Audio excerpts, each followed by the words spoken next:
Hi hello നമസ്കാരം. Welcome back to Mini's beauty tips and kitchen. ഇന്ന് ഞാൻ വന്നിരിക്കുന്നത് ഒരു ചുക്ക് കാപ്പിയുടെ റെസിപ്പിയുമായിട്ടാണ്. അപ്പോൾ എനിക്കിന്ന് നല്ല പനിയും ചുമയും ജലദോഷവും ഒക്കെ ആയത് കാരണം ഞാനിന്നൊരു ചുക്ക് കാപ്പി തയ്യാറാക്കാമെന്ന് വിചാരിച്ചു. അതപ്പോൾ നിങ്ങളുമായിട്ടൊന്ന് ഷെയർ ചെയ്യാമെന്ന് വിചാരിച്ചു.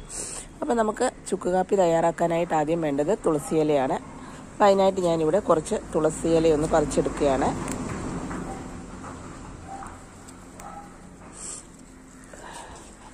അപ്പം ഞാനിവിടെ തുളസിയില കുറച്ച് പറിച്ചെടുത്തിട്ടുണ്ട്. ഇനി നമുക്ക് വേണ്ടത് പനിക്കൂർക്കയിലയാണ്.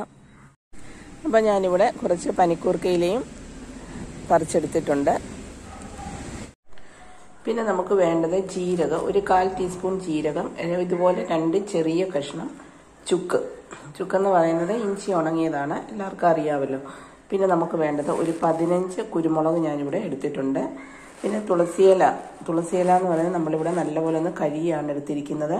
അതുപോലെ തന്നെ പനിക്കൂർക്കയുടെ ഇലയും നല്ലപോലെ ഒന്ന് കഴുകിയിട്ടുണ്ട്. 3 പനിക്കൂർക്കയുടെ ഇലയാണ് ഞാനിവിടെ എടുത്തിരിക്കുന്നത്. ഇത് 2 ഗ്ലാസ് ചുക്ക് കാപ്പിക്കുള്ള സാധനങ്ങളാണ് ഞാനിവിടെ എടുത്തിരിക്കുന്നത്. ഇനി ഇതെല്ലാം കൂടെ നമുക്ക് നല്ലപോലെ ഒന്ന് ചതച്ചെടുത്തുകൊണ്ട് വരാം.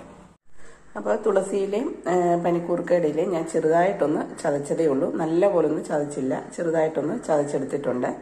പിന്നെ ഞാൻ ചുക്കും കുരുമുളകും ജീരകവും ഒന്നിച്ച് ഞാനങ്ങ് നല്ലപോലെ ചതച്ചെടുത്തിട്ടുണ്ട്. അതിനുശേഷം ഞാനിവിടെ ഒരു ചരുവം വെച്ചിട്ടുണ്ട്. ചരുവത്തിലേക്ക് നമ്മൾ ഒരു 2.5 ഗ്ലാസ് വെള്ളമാണ് ഒഴിച്ചു കൊടുക്കുന്നത്. ഇതുപോലൊരു ഗ്ലാസ്സിന് 2.5 ഗ്ലാസ് വെള്ളമാണ് ഒഴിച്ചു കൊടുക്കുന്നത്. അപ്പോൾ ഒരു 2.5 ഗ്ലാസ് വെള്ളം നമ്മൾ ഒഴിച്ചു കൊടുക്കുമ്പോൾ ഇത് നല്ലപോലെ തിളച്ച് ഇതിൻ്റെ എസൻസ്, ഇതിൻ്റെ സത്തൊക്കെ ഒന്ന് ഇറങ്ങി വരുമ്പോഴേക്കും ഏകദേശം ഒരു 2 ഗ്ലാസ് വെള്ളത്തോളം ആകും. അതിനാണ് ഞാനിവിടെ 2.5 ഗ്ലാസ് വെള്ളം ഒഴിച്ചു കൊടുക്കുന്നത്. ഇനി ഇത് നമുക്ക് നല്ലപോലെ ഒന്ന് തിളയ്ക്കുന്നിടം വരെ ഒന്ന് വെയിറ്റ് ചെയ്യാം. അപ്പോൾ ഇവിടെ വെള്ളം നല്ലപോലെ ഒന്ന് തിളച്ചിട്ടുണ്ട്. ഇനി ഇതിലേക്ക് നമ്മൾ എടുത്തു വെച്ചിരിക്കുന്ന തുളസിയിലയും പനിക്കൂർക്കയുടെ ഇലയും ഒന്നിട്ട് കൊടുക്കാം.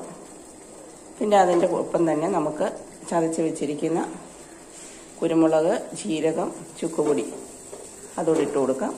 അതിനുശേഷം നമ്മൾ ഇതിലേക്ക് ചേർത്ത് കൊടുക്കുന്നത് കരിപ്പട്ടിയാണ്. ഞാനിവിടെ 1 ടീസ്പൂൺ കരിപ്പട്ടിയാണ് എടുത്തിരിക്കുന്നത്. നിങ്ങൾക്ക് മധുരത്തിൻ്റെ അനുസരിച്ച് അതിൻ്റെ അളവ് കൂട്ടുകയോ കുറയ്ക്കുകയോ ഒക്കെ ചെയ്യാം.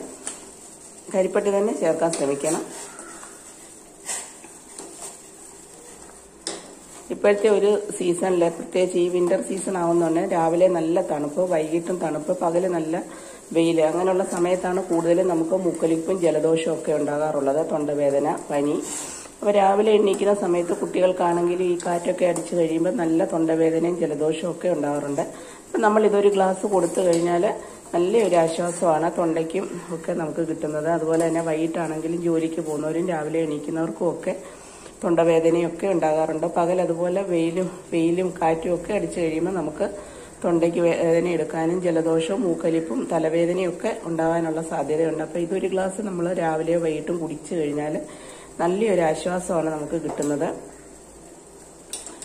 അപ്പോൾ നിങ്ങൾക്ക് എല്ലാവർക്കും വളരെ യൂസ്ഫുൾ ആയിരിക്കുമെന്ന് വിചാരിക്കുന്നു ഈ ഒരു വീഡിയോ. ഞാൻ ഇത് കുടിച്ചിട്ടാണ് എൻ്റെ തൊണ്ടവേദനയും മൂക്കലിപ്പും ഒക്കെ കുറഞ്ഞത്. അതുകൊണ്ടാണ് ഞാൻ നിങ്ങളുമായിട്ട് ഈ ഒരു വീഡിയോ ഷെയർ ചെയ്യുന്നത്. അപ്പോൾ നിങ്ങൾക്ക് എല്ലാവർക്കും അതുപോലെ തന്നെ വളരെ യൂസ്ഫുൾ ആയിരിക്കും ഈ വീഡിയോ എന്ന് വിചാരിക്കുന്നു. അങ്ങനെ ഉണ്ടെങ്കിൽ ഒന്ന് സബ്സ്ക്രൈബ് ചെയ്യാതെ കാണുന്നവരുണ്ടെങ്കിൽ ഒന്ന് സബ്സ്ക്രൈബ് ചെയ്ത് സപ്പോർട്ട് ചെയ്യുക. വീഡിയോ ആദ്യമായിട്ട് കാണുന്നവരുണ്ടെങ്കിൽ അങ്ങനെയുള്ളവരും ഒന്ന് സബ്സ്ക്രൈബ് ചെയ്ത് സപ്പോർട്ട് ചെയ്യുക. ഇഷ്ടപ്പെട്ടാൽ ഷെയർ ചെയ്യാനും ലൈക്ക് ചെയ്യാനും കമൻറ്റ് ചെയ്യാനും മറക്കരുത്. ബെല്ലൈക്കൺ പ്രസ് ചെയ്ത് ഓളെന്ന് കൊടുക്കാൻ എൻ്റെ വീഡിയോയുടെ നോട്ടിഫിക്കേഷൻസ് ഒക്കെ നിങ്ങൾക്ക് കിട്ടുന്നതായിരിക്കും. ഇനി ഇതിലേക്ക് നമ്മൾ ഒരു ചേരുവ കൂടി ചേർത്ത് കൊടുക്കുന്നുണ്ട്. അത് വേണമെന്നുണ്ടെങ്കിൽ ചേർത്ത് കൊടുത്താൽ മതി. പക്ഷെ നമ്മൾ അതുകൂടെ ചേർത്ത് കൊടുക്കുമ്പോൾ നല്ല ടേസ്റ്റ് ആയിരിക്കും ഈ ഒരു ചുക്ക് കാപ്പിക്ക്. അത് 1/2 ടീസ്പൂൺ കോഫി പൗഡറാണ് നമ്മൾ ചേർത്ത് കൊടുക്കുന്നത്. ഇതുകൂടെ ചേർത്ത് കൊടുക്കുമ്പോൾ നല്ല ടേസ്റ്റ് ആയിരിക്കും.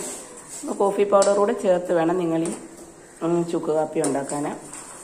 ആ ചുക്കിൻ്റെയും തുളസിയുടെയും പനിക്കൂർക്കയുടെയും ഒക്കെ ആ സത്ത് നല്ലപോലെ ഇറങ്ങി വരുമ്പോൾ നമുക്ക് ആ ഒരു മണം നല്ലപോലെ കിട്ടുന്നതായിരിക്കും. അപ്പോൾ ഒരു മീഡിയം ഫ്ലെയിമിൽ ഒരു 5-10 മിനിറ്റ് നമ്മൾ നല്ലപോലെ ഇതൊന്ന് തിളപ്പിച്ചെടുക്കണം.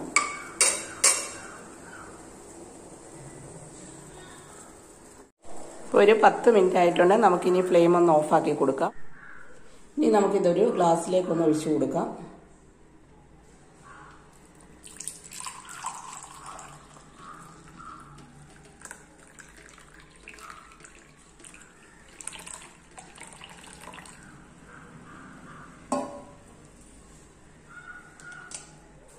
അപ്പോൾ ഞാനിവിടെ ഒരു ഗ്ലാസ്സിലേക്ക് ഒഴിച്ചിട്ടുണ്ട്. നമ്മുടെ ചുക്ക് കാപ്പി ഇവിടെ റെഡി ആയിട്ടുണ്ട്. നിങ്ങളെല്ലാവരും ഇതുപോലൊന്ന് ട്രൈ ചെയ്ത് നോക്കുക. വളരെ ഹെൽത്തി ആയിട്ടുള്ള ഒരു കാപ്പിയാണിത്. അപ്പോൾ നിങ്ങൾക്ക് എല്ലാവർക്കും വളരെയധികം യൂസ്ഫുൾ ആയിരിക്കുമെന്ന് വിചാരിക്കുന്നു. അപ്പോൾ വീണ്ടും പുതിയൊരു വീഡിയോയുമായി വരുന്നിടം വരെ താങ്ക്സ് ഫോർ വാച്ചിങ്.